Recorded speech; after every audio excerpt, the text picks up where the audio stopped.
Welcome to the Wisdom That Breathes channel. Across all our platforms, we try to share wisdom which is relevant and accessible to everyone. But on this particular platform, we go deeper into some of the ancient principles found within the scriptures. If you find some of the terminology difficult or inaccessible, then go over to our Keshava Swami YouTube channel where you'll be able to find other content which is perhaps more relatable. Thank you and enjoy the wisdom that breathes. Thank you everyone. So today will be the final session of the Brhad-Bhagavatamrita first part summary. So we've been going on the journey with Narad Muni to find out who got the most mercy from Krishna and what are the secrets we can learn from all of them. So we began with the Brahmana in Prayag who was doing beautiful devotional service amidst all the other yogis in the month of Magh in Prayag. He really stood out to Narad Muni because he was worshipping his Shaligram Shila with such devotion.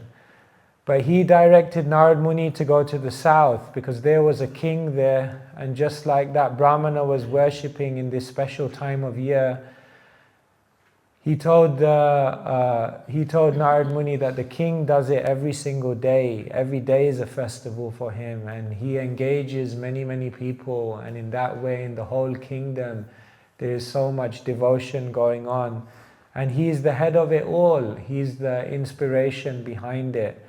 So his example is that yes, every day is a festival, and therefore he's got the most mercy because for him it's become part of his daily life.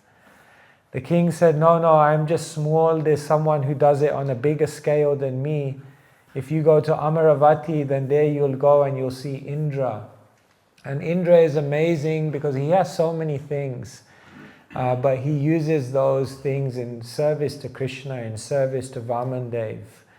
And therefore, Indra always offers the best to Krishna, the best of his abilities, the best of his resources, the best of his facilities, all given by Krishna.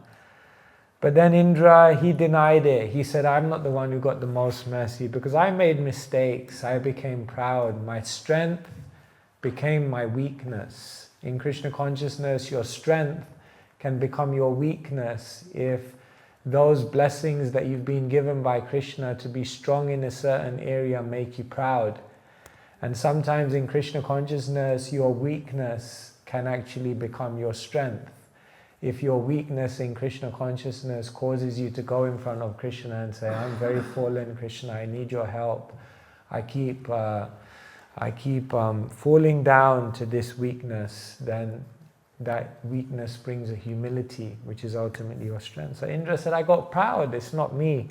And anyway, who am I? I'm very small. There's someone much bigger than me, who manages much more than me, and who takes so much responsibility for the service of Krishna, because Krishna wants to create this material world as a place for the living entities to go back. And this person takes responsibility for creating it. That's Brahma. And when you take responsibility, it's not easy. We talked about the life of Brahma and how many challenges he went through when he accepted universal responsibility. So Narad Muni came to Brahma Loka and he began to glorify Brahma. And he said, Brahma, you were the one who was directly instructed by Krishna. Tene Brahma Rida, in your own heart, Krishna awakened all the knowledge. That's like direct empowerment. Brahma said, no, I am just also a living entity in the material world, subject to material illusion. So much so that I got illusion that I tried to kidnap the cowherd friends of Krishna. Therefore, if you want to know who got more mercy, you have to go beyond the material world. Right now, Narad, you've been looking only in the material world. But don't you know, Brahma, Bhuvanal Loka, Punar Avartina Arjuna. Whichever planet you go, it doesn't matter how high, if it's in the material world, it's subject to flaw. Therefore, you have to go beyond the material world. And if you go beyond the material world, then Shastra tells you you'll find a person there who indeed is the greatest Vaishnava. Who is that? Shiva. Nimnaganam yatha Ganga devanam achyuto yatha Vaishnavanam yatha Shambhu Purananam idam tatha. Yes, Shiva is a great Vaishnav because Shiva is always giving mercy to others. The more you give, the more you get. You cannot be a Kripana in Krishna consciousness. Don't be miserly. If you got so much mercy, if you got so much knowledge, if you got so many blessings, then share it with others. Devotees are always looking how to expand the mercy. I remember Jayananda Prabhu, he was always someone who wanted to give the mercy out to everyone. And it's explained that he used to drive down the motorway and then they would stop and then there would be an apple tree. And then what he would do is offer the whole apple tree to Krishna. I don't know if that's bona fide or not. He'd offer the whole apple tree to Krishna. And he said, yes, in the future, anyone who takes apples will be taking prasada and they'll get the mercy. So it's a beautiful mentality. The devotees are always trying to give the mercy out. I remember when I joined the temple, then I was filling up the Sankirtan car with petrol. So he said, put 60 pounds in. So I put 60 pounds in, and then he said, no, 1 penny more. So I said, but 60 pounds, like we got 60 pounds. He said, no, put 1 penny more. So he put 60 pounds and 1 pence. And his logic was that the cashier never asked for the extra penny when you put in the fuel. And he said in that way the petrol station donates 1 penny to the Sankirtan movement. And in that way they get the mercy. So anyway, these are different ways. Devotees have ingenious ways to give mercy to others. My parents, when I joined, they were very irate, so they would never take any prasadam. So a devotee, he would just, every time I would go home, he would give me maha water and he'd say, just spike their drink, with maha water, give the mercy. Somehow or other you have to give the mercy. So yes, Lord Shiva is like that, always looking to give the mercy. And sometimes it's difficult. Sometimes to give the mercy, you have to take on some difficulty. Therefore, Lord Shiva is glorified. Tapyante lokatapena sadhavo prayaso jana. He's a great personality because he's ready to take that suffering, to relieve the sufferings of others. But Lord Shiva denied it. He said, no, there is someone more exalted than me. I made mistakes. I am associating with lower entities. I am associating with the lower modes. And I made a big mistake. I initiated Mayavad in this world. There's someone who did more, and that was Prahlad. Prahlad was always remembering Krishna. He had the complete reliance on Krishna. Rakshishyati iti vishvasho. He knew Krishna will protect me. Doesn't matter what happens. And therefore, he is a shining example. Shiva said, yes, he is outlined as the Bhakta Shiromani, the crest jewel of all Vaishnavas. And so Narad Muni went to see Prahlad, his own disciple. Srila Prabhupada writes very humbly in the 4th canto of the Bhagavatam, when Dhruva is going back home, back to Godhead, and the plane arrives, then as soon as Dhruva steps on the plane, he says, no, I cannot go back to Godhead. Where's my mother? I cannot go back to Godhead without my mother. And then they reassured Dhruva, no, she's coming also on a plane, don't worry. And in the purport, Srila Prabhupada writes something incredible. He says, I'm traveling, I'm preaching, I'm going all over the world, trying to introduce people to the devotional service of Krishna, and I'm just praying that maybe I will make one disciple who becomes so qualified like Dhruva that he will take me back home, back to Godhead. That's incredible. Prabhupada writes that in the purport. So yes, Narada is like that. He is seeing that, yes, my disciple, I can learn, I can benefit from them. Someone in Krishna consciousness, never too proud to learn from anyone. But Prahlad says, no, it's not me, because I just remembered Krishna. I engaged Krishna in my service, but there's someone who was just completely dedicated to serving Krishna. Someone who was serving Krishna in his form as Ram, and someone whose dasya bhav, service attitude, pervaded every part of their being, and that was Hanuman. So Narad Muni went to Kim Purusha Varsh, and from Hanuman he was glorifying Hanuman for his service attitude. So yes, this service attitude is the most important. In the manner we have Kishore Prabhu, who was initiated by Srila Prabhupada, and he tells the story of when he got initiated. Then Prabhupada gave him the name Kishore Das. So Prabhupada said, "Do you know Kishore, what it means?" So he said, "No, Prabhupada." So Prabhupada said, Kishore means Krishna, who is a young, charming, romantic boy in Vrindavan, who dances with the gopis in the moonlit nights, in various amorous exchanges. And then Prabhupada looked at him and said, "Remember, you are Kishore Das."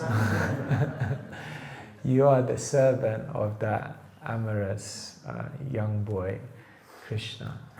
So yes, Das is the most important. Das and Dasi is the most important.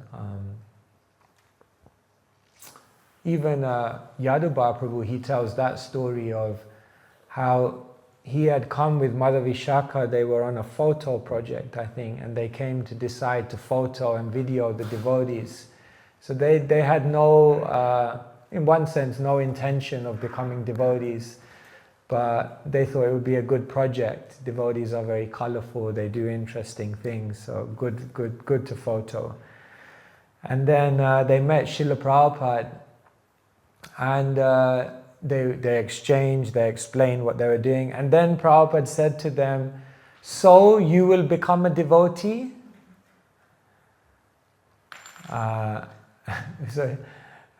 They said, like, "No, we don't really have an intention. You will get initiated, you will accept the name Das." "No, we're just here, we like the devotees."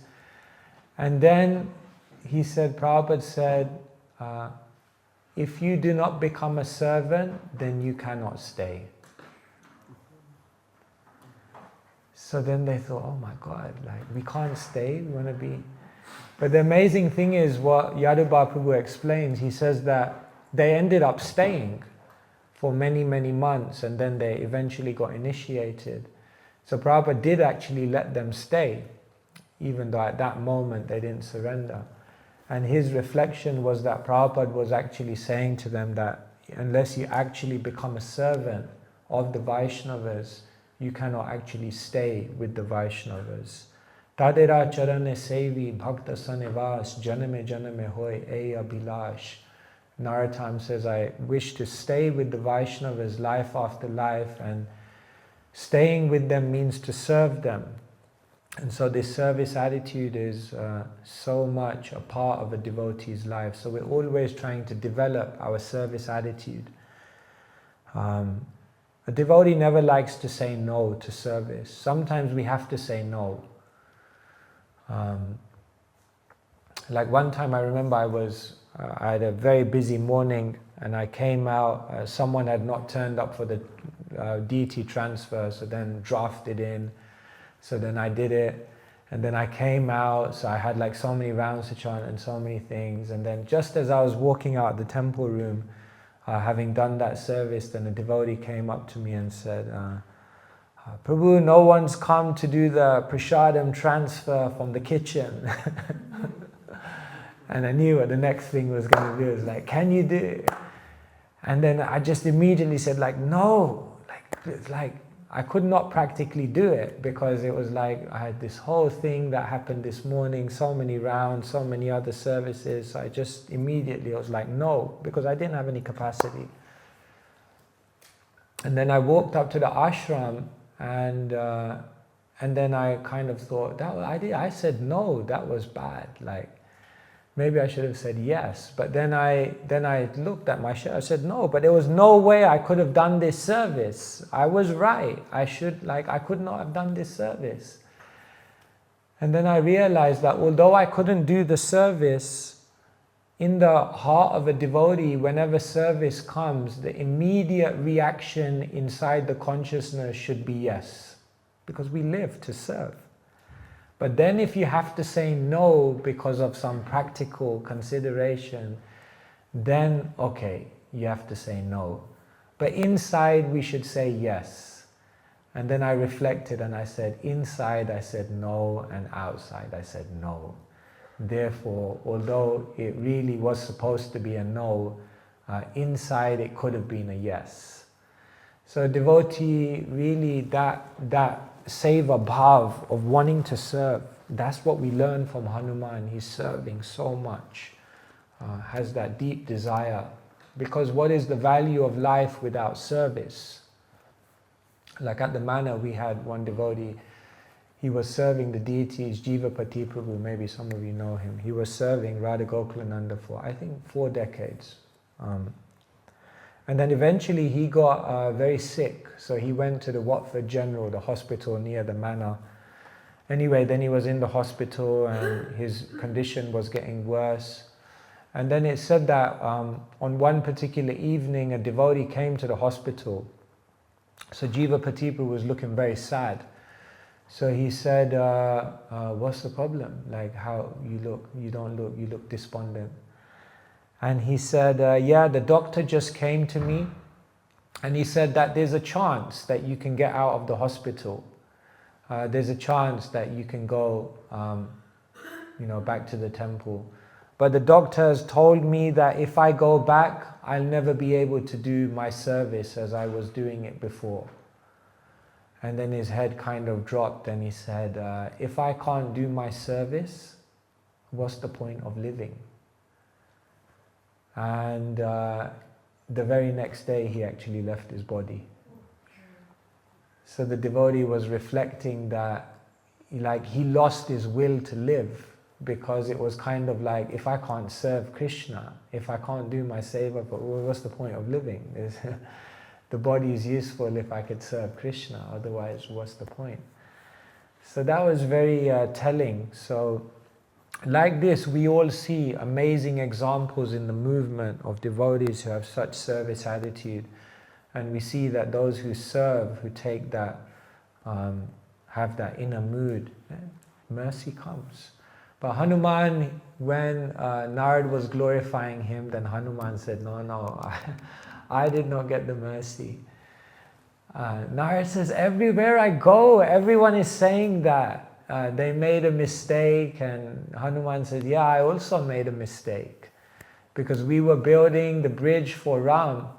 And when we were building the bridge for Ram, then so many were participating. And amongst those that were participating, there was a squirrel. Some say a spider, some say a squirrel, whichever one. And when that squirrel was performing its service, then I just, out of my ego, moved that squirrel out of the way and said, make way for the one who's really going to do this. And I didn't appreciate, I didn't honor, I didn't acknowledge the service of someone else. Therefore, you're glorifying me that I have such deep service attitude, but what's the point of all my service if I don't honor the service of others? And therefore, I made a mistake. That squirrel seemed to be doing something very small. One commentator says, the squirrel was putting small pebbles as part of the bridge. Another commentator says the squirrel was actually just putting small bits of dirt to cover up the cracks in the bridge so that when Ram walked, there wouldn't be any jagged edges. And another commentator says, no, what the squirrel was doing is jumping into the river, drenching its whole body, and then coming out of the ocean and then drying itself off and then going back in again and doing the same thing, thinking it was going to dry up the ocean like that. Whichever one it was, it didn't seem very significant. but in Ram's eyes it was extremely significant. And therefore Hanuman said, I made a mistake because I did not honor the service attitude of others. And now I will tell you for certain where you can go to find out who got the most mercy. Because Hanuman looked at Narad and he said, look at every single person you've gone to so far. They look up the Lord, they look up at the Lord as the protector, as the guardian, as the controller.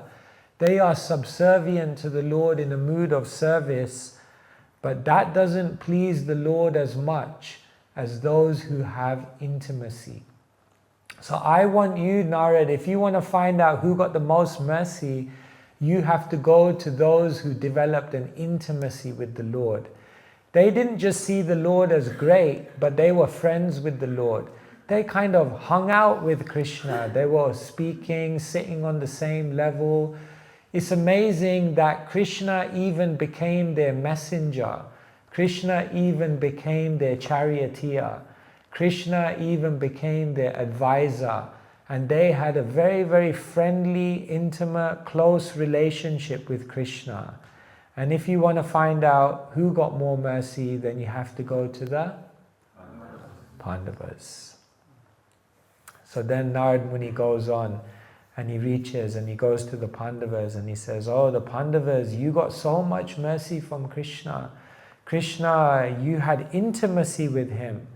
This is also a development of devotional service, a development of one's relationship with Krishna, when they don't simply see that Krishna is great, but they see that Krishna is very, very sweet, that they're worshipping and connecting with Krishna not just because of his position, but because of his personality.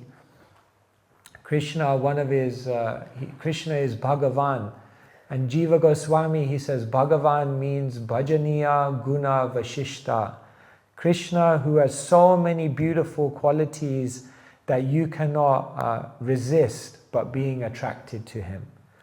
So, who are those devotees that have become so captured by Krishna's sweetness, by his personality, that they connect with Krishna not just because he's great, but because they just find him to be very, very lovable.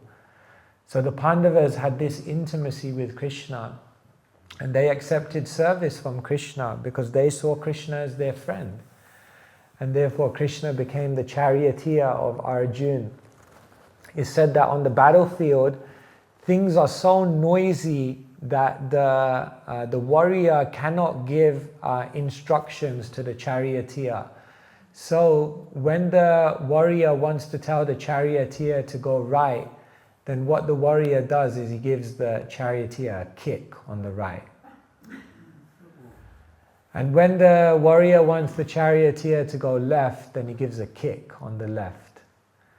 And when the warrior wants to tell the charioteer that it's a sharp left, then he gives an extra heavy kick on the left.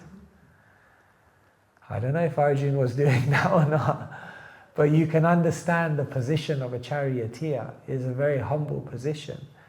So Narad Muni looks at the Pandavas and he looks at her, he said, you are like the Lord accepted this position. You just freedom from reverence. You had such a friendly relationship. Arjuna said, yeah, I remember later on Krishna showed me his universal form.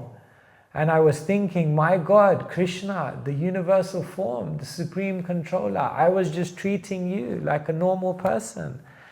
Narad Muni says, yes, therefore you got the most mercy because you had intimacy with Krishna.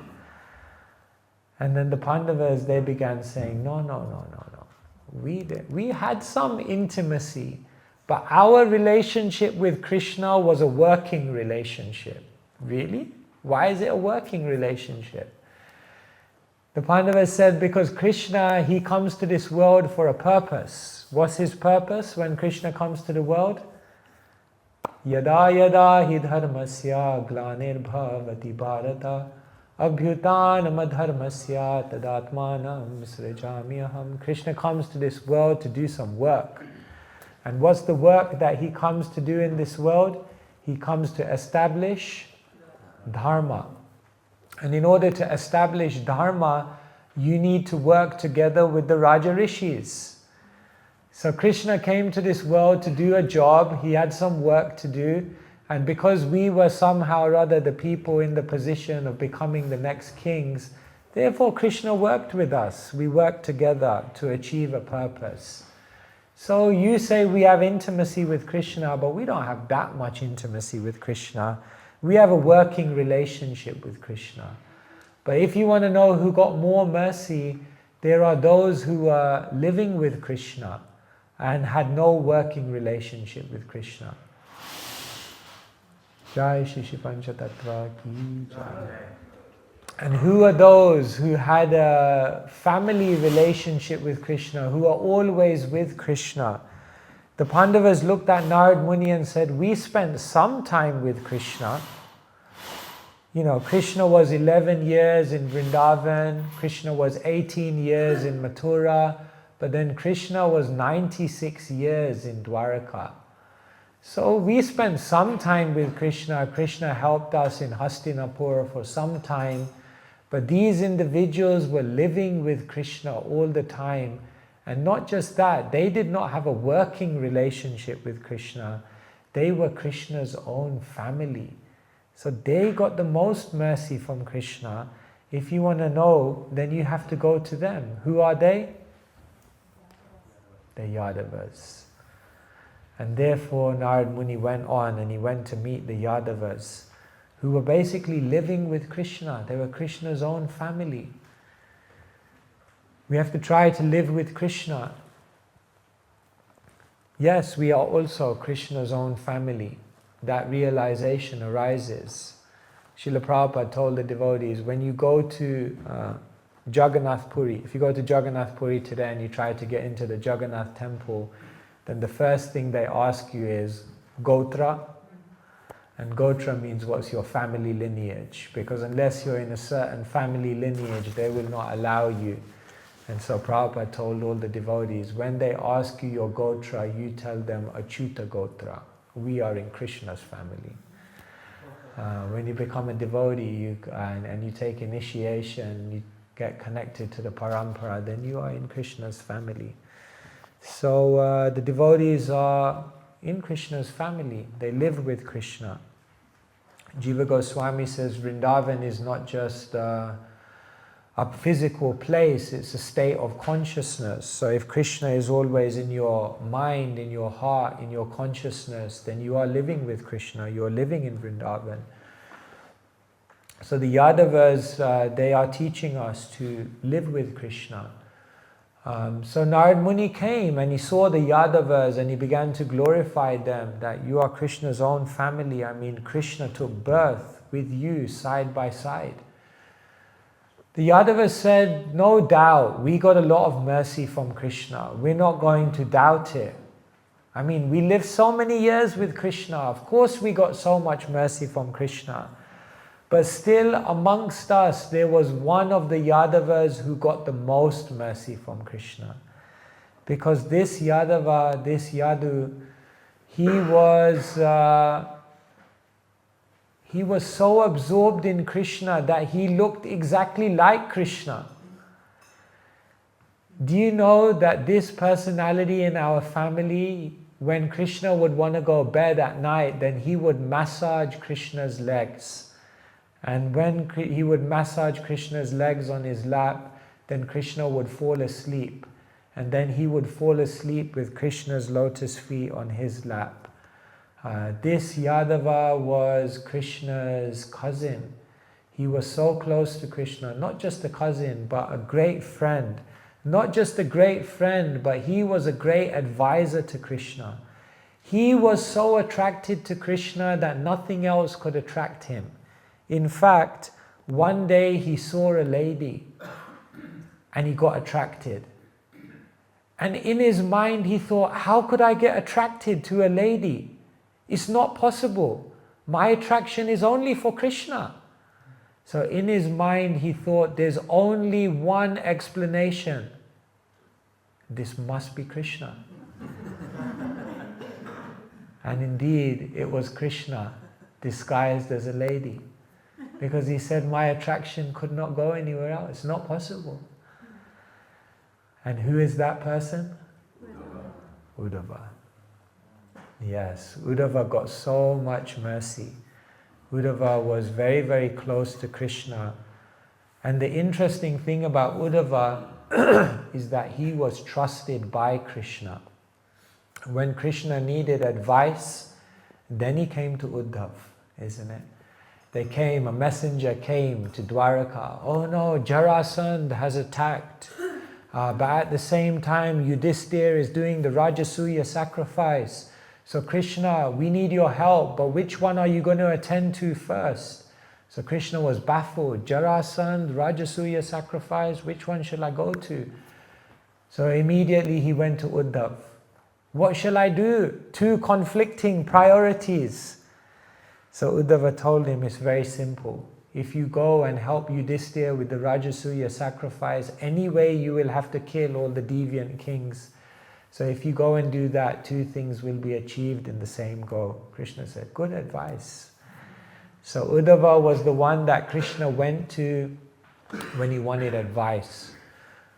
Not just that, Uddhava was so trusted by Krishna that when Krishna was leaving the world and he wanted to leave back final instructions, Krishna said, I've gone everywhere. I've gone to Vrindavan, I've gone to Dwarka, I've gone to Mathura, I've gone to Kurukshetra, I've gone to all the places where I wanted to give instruction, but the only place I've not managed to go to in my lifetime, in my 125 years, is I have not been able to go to Badrik Ashram. There are the sages there, and they want to be instructed by me.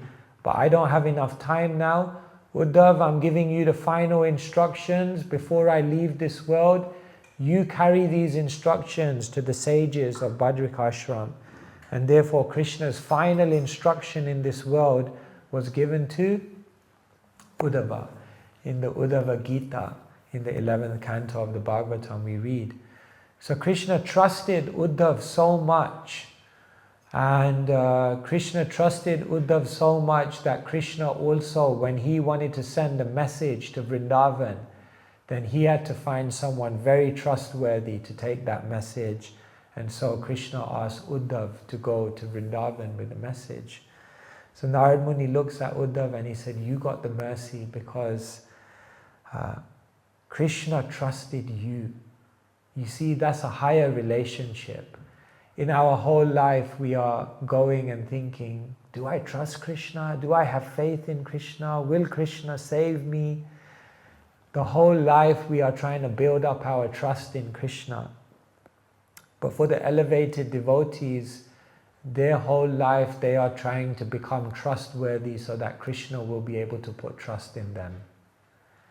In the lower relationship with a spiritual teacher, one is constantly asking, but can I put faith? But can I put belief? But can I put my trust? But for one who develops a beautiful relationship with such a personality, that question doesn't even come in their mind. The question in their mind comes, will my spiritual master trust me? Will my spiritual master be able to put his faith in me? What am I doing to become trustworthy? If that is what is on the mind of a devotee, then they get more mercy because they become in the inner circle of Krishna and his associates. So Narad Muni looked at Uddhava and he said, you got more mercy because you were trusted by Krishna. And then Uddhava just began smiling and he said, exactly what you're saying, Narad Muni, that I got the most mercy from Krishna. I was convinced of that fact. I was convinced that I got the most mercy from Krishna. So when you're saying it to me here, I'm smiling because I had the same realization myself. But then Krishna sent me to Vrindavan. And the amazing thing is, when Krishna sent me to Vrindavan, I thought I was doing Krishna a favor. But I realized that Krishna was sending me to Vrindavan because in Vrindavan I had to learn something. I was a disciple of Brihaspati. I had so much knowledge, so much insight. People glorified me as the one who was so close to Krishna. But then Krishna sent me to Vrindavan, and in Vrindavan I became so humbled. Because in Vrindavan I saw a level of absorption, I saw a level of devotion, I saw a level of dedication to Krishna that I had never conceived of.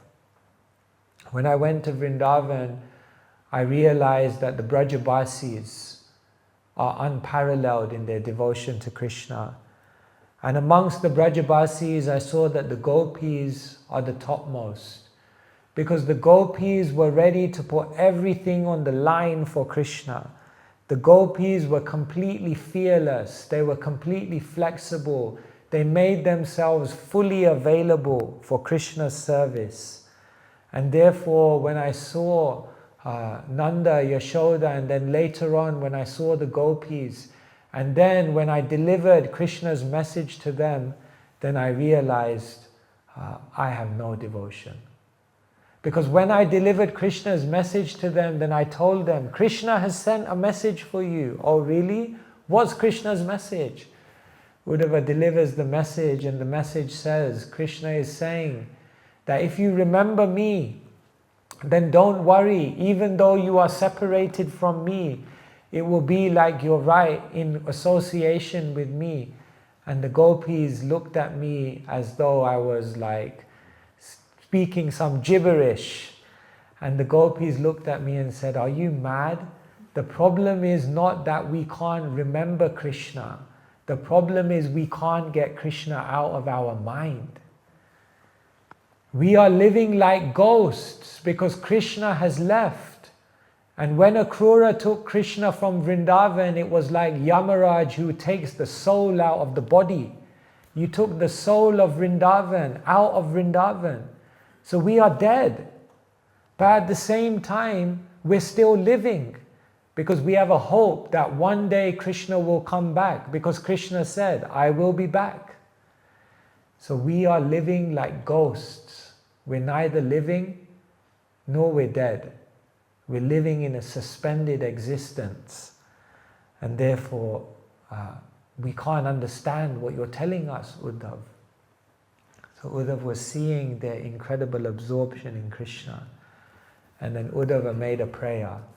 Asamaho chadanarenu jusam maham shyam vrindavane kimapi gulmalato sadhinam yadyas sajana maryas patam chahitva bhejur mukunda padavim shrutibir vimrigyam.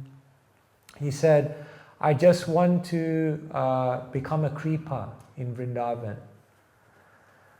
For the rest of my life, I just want to become a Kripa in Vrindavan, so that maybe one day, while the Gopis are in the ecstasy of their separation, looking for Krishna, trying to meet Krishna, then in their ecstasy they will walk off the main path, they will walk into the groves, and then perhaps they will step on me and I'll get the dust from their lotus feet. Because if you get the dust from the lotus feet of the Gopis, then your life becomes successful. Because they have a level of absorption, they have a level of devotion, they have a level of spiritual accomplishment that no one will ever know. And therefore, Narad Muni, it's clear. It's very clear that if you want to know who got the most mercy from Krishna, it wasn't any of us. It was the Gopis, because they were crying for Krishna.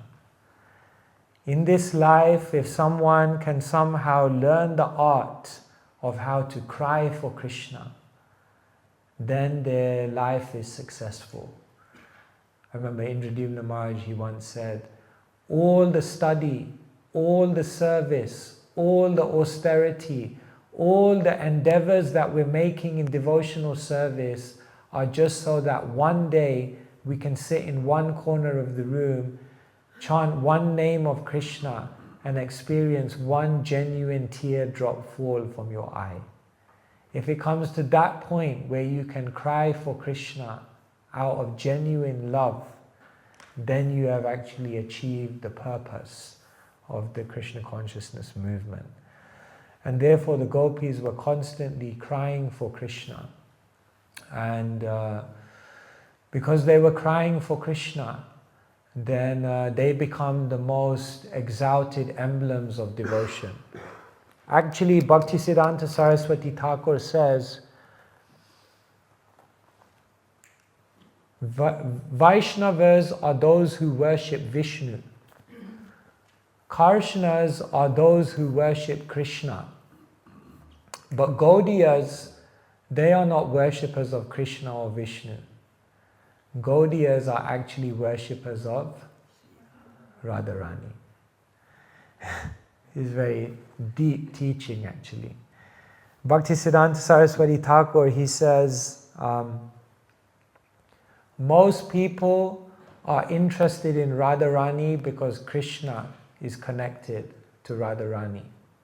He says most people are interested in Radharani because of Krishna's connection with her. But we are only interested in Krishna because of Radharani's connection with him. Bhaktivinoda Thakur, he says, if I was to take up residence in a place, I don't want to go to Vrindavan. You don't want to go to Vrindavan? Vrindavan is the place of the Vaishnavas. No, I will stay at Kurukshetra. Kurukshetra? Why will you stay at Kurukshetra? He said, because don't you know, in Kurukshetra, Krishna came to perform a sacrifice. After many years of separation from the Brajabasis, Krishna came to Kurukshetra, and the Brajabasis came to Kurukshetra as well. And they saw Krishna after many, many years. And the gopis, and specifically Srimati Radharani, saw Krishna in Kurukshetra, and they were in the height of their ecstasy. But they were looking at Krishna and they were saying, you are the same Krishna, but you are here in Kurukshetra and you are dressed as a king and there are all these chariots and all this opulence. Radharani said, we just want to take you, Krishna, back to Vrindavan so we can have pastimes of love with you. And therefore the intensity of separation at Kurukshetra is so high. So Bhaktivinoda Thakur says, we will stay at Kurukshetra and we will worship Srimati Radharani in the ecstasy of her separation from Krishna, because that is our only aspiration, to serve Srimati Radharani. So these are very, very deep teachings.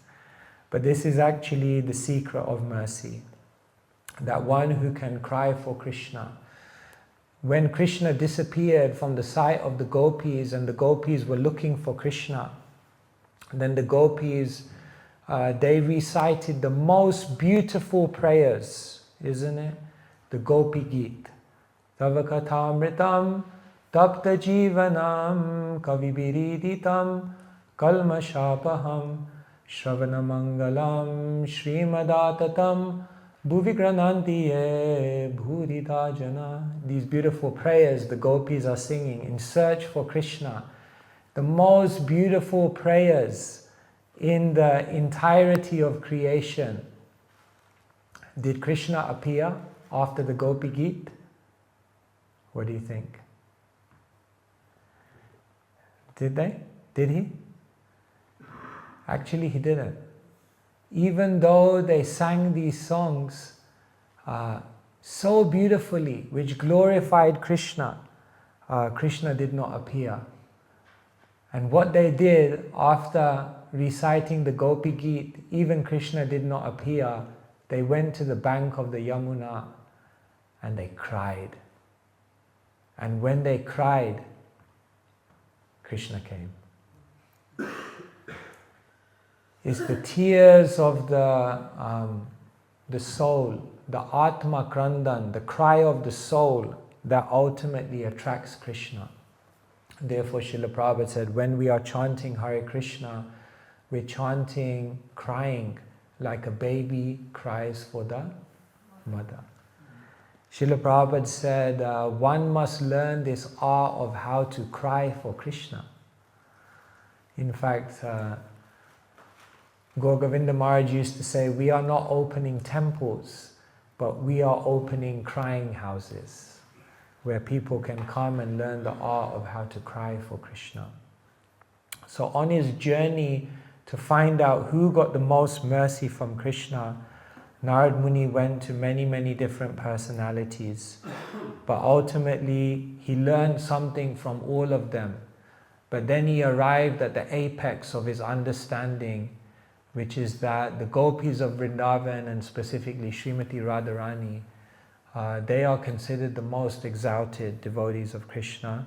And this is what Srimad Bhagavatam is establishing. Remember, Brhad-Bhagavatamrita is meant to bring out the essence of the Bhagavatam.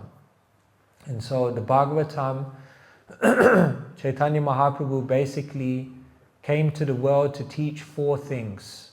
Aradhyo Bhagavan Vraje Satanayas Tadhama Vrindavanam Ramya Kachidupashana Vrajavadu Vargenaya Kalpita Srimad Bhagavatam Pramanam Amalam Prema Pumartho Mahan Shri Chaitanya Mahaprabhur Matamidam Tatradara Napara. This is a very famous verse from Srinath Chakravarti. And he says Mahaprabhu came to teach the world 4 things.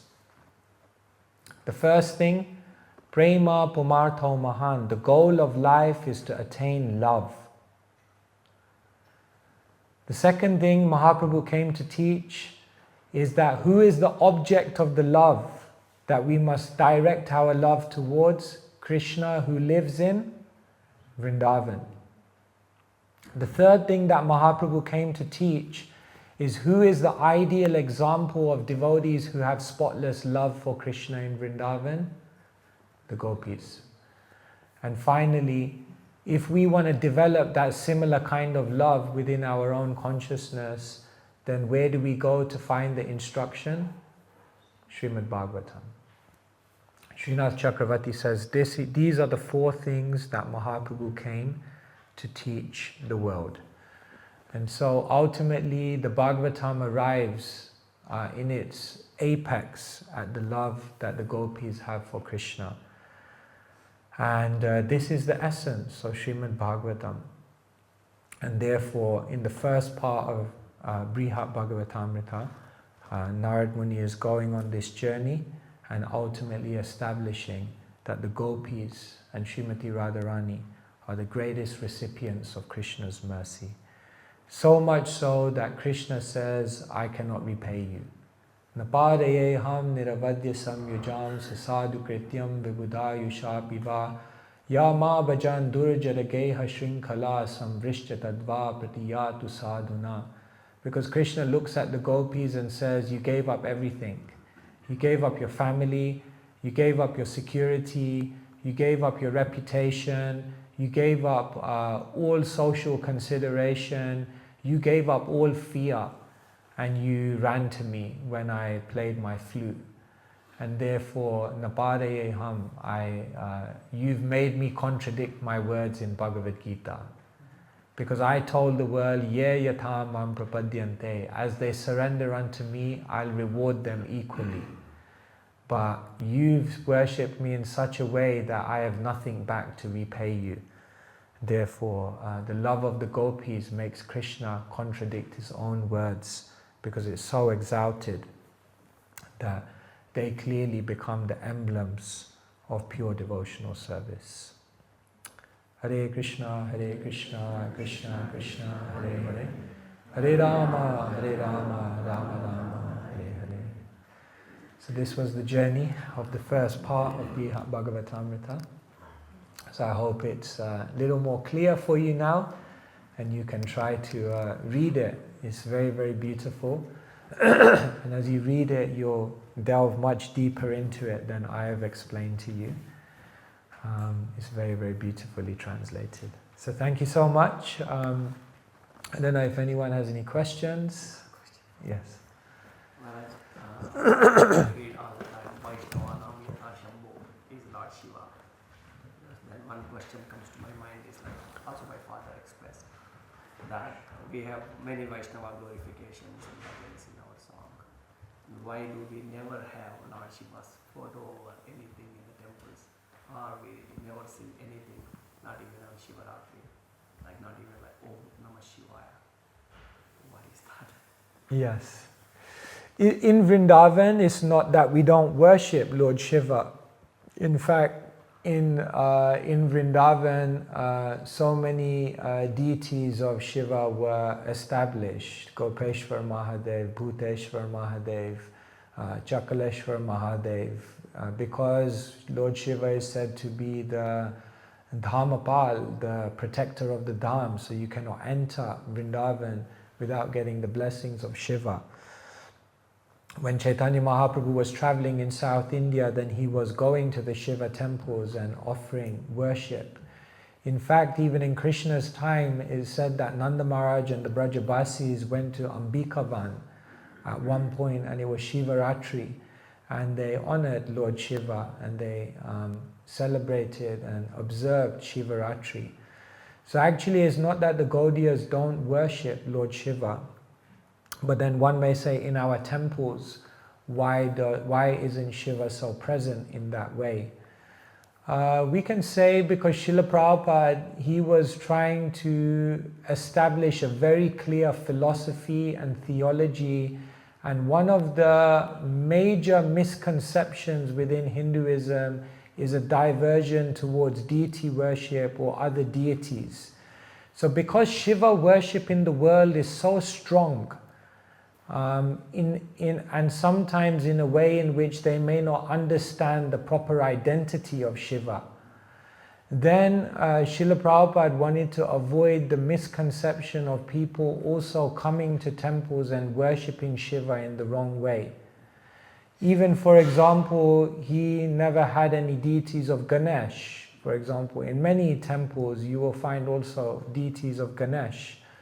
But basically we can say that Srila Prabhupada, although the Vaishnavas honor Lord Shiva, when Srila Prabhupada created ISKCON, he created in such a way that Shiva would be honored, but not worshipped in the temple in that way because of the huge potential for people to then again come with a mood of deity worship. And therefore generally you will find that only Vishnu Tattva are established within our temples in that way, to keep the focus and the emphasis very, very clear, because otherwise people can misunderstand. But if you go to Vrindavan today, then Shiva is being worshipped everywhere. But in Vrindavan we understand people are having the proper understanding. But in our temples some people may come who don't. So, yeah. Is there not one temple? There are two seats for Brahma and Shiva. I think that's Radhalandaneshwara temple. Yeah. Because Srila Prabhupada, I think he said that when the arti is being done, then even they come. Brahmayadi Deva Gane, that when the arti of the Lord is being done, then even they come to observe as well. Yeah. Oh, is Narada Muni and Brahma? Oh, it's Narada Muni and Brahma. Okay. Yes.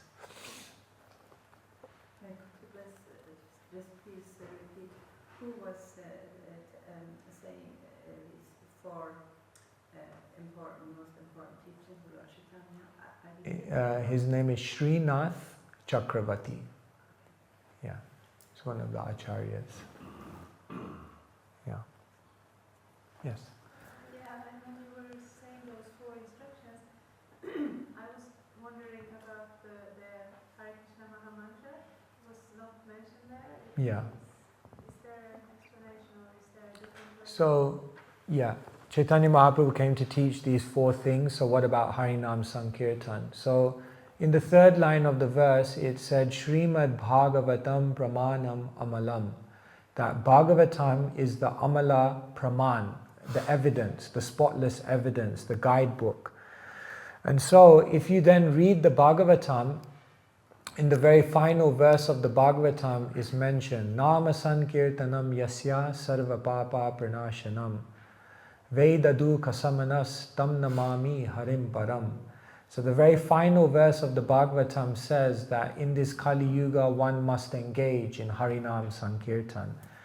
So when Mahaprabhu establishes Bhagavatam as the ultimate praman, then we understand that Harinam Sankirtan is contained within that, because the very final instruction of the Bhagavatam is to engage in Harinam Sankirtan.